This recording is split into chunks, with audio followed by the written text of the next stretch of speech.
And we briefly went over my background and what made me a little, what was part of my background is actually that I read the Bible the first time, cover to cover.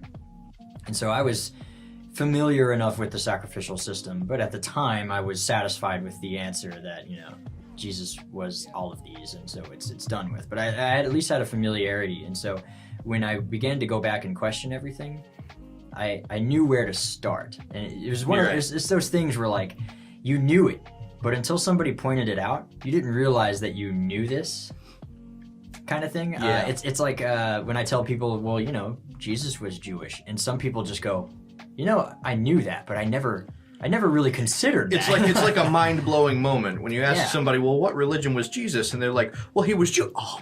Yeah, and it's like, I knew that, but I didn't really consider what that means. Yeah. And so that happened, of course, when you go through Leviticus with I guess a third, fourth time by the time you get to it again. Yeah.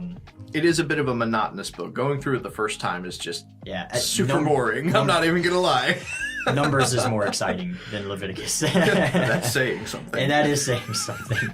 Let's go over some of the sacrifices. Let's start off with some basic, what are they? Let's name a few of them, briefly go over, and, what were they for? And get some of those misconceptions out of the way right away. So,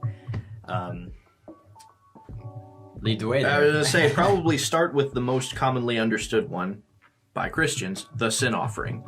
Yeah. Right? Yeah. That's because that's what the sacrifices are for, right? All sacrifices in Leviticus are sin offerings. This is what we were told. Yeah. Or at least several of them were sin offerings. And so the sin offering is found in Leviticus chapter 4. And if you read, yes, there are several of them. They're typically separated by standing in society, what position you hold, be it a priest, a commoner, or a judge, or what you could afford, or what you could afford. Mm-hmm. But nevertheless, the purpose to them was the same. This is why they're all called the sin offering. Yeah. It's not multiple offerings for sin. It's one offering. Who you are and where you stand in society determines which one you give. Yep. But if you read, the important part about that is that if you read through it, all of Leviticus 4, it specifies that it's for unintentional sin. Right. Okay. This is not for something that this is wrong and I know that it's wrong and I'm going to do it anyway. Yeah. That's not what this is for. This is for, I think an example given in some piece of literature, even in the New Testament, is, two men cutting wood together with an axe, and say the axe head flies off and kills one of them. Yeah. Okay. Well, that's manslaughter.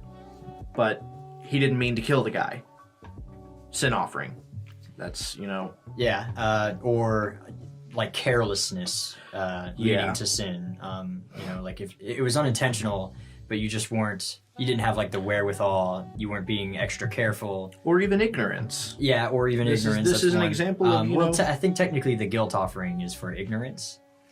Okay, yeah, tracking. Yeah, and so that's one of the other types of offerings is the guilt offering, where and you know this, we've been over this, but it's my turn to talk.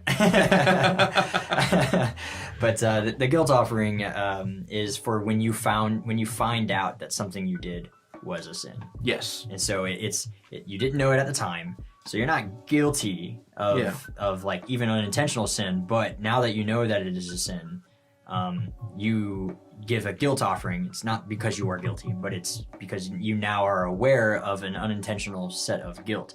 The holiness in the Bible doesn't work the way we think it does.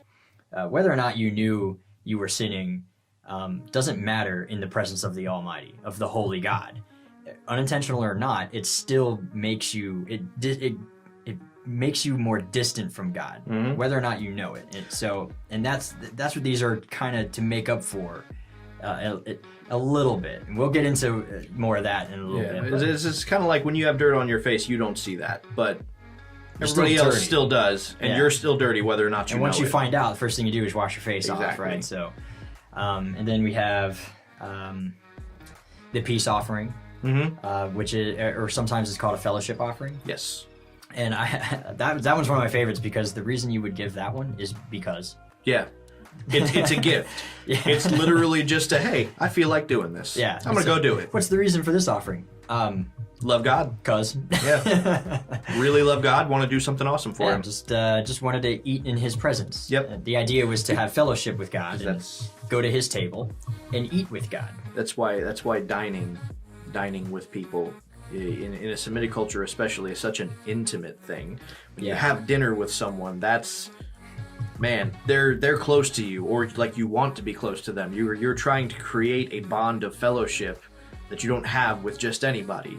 Right. They're sitting at your dinner table, or you're sitting at theirs, and so that's what your peace offering is. That you're sitting at the dinner table with God. You're having dinner with the Almighty. He eats part of it, you eat part of it, and all covenants in Judaism are sealed at the dinner table. Yes. And so every occasion in Judaism is an occasion for eating. Yeah.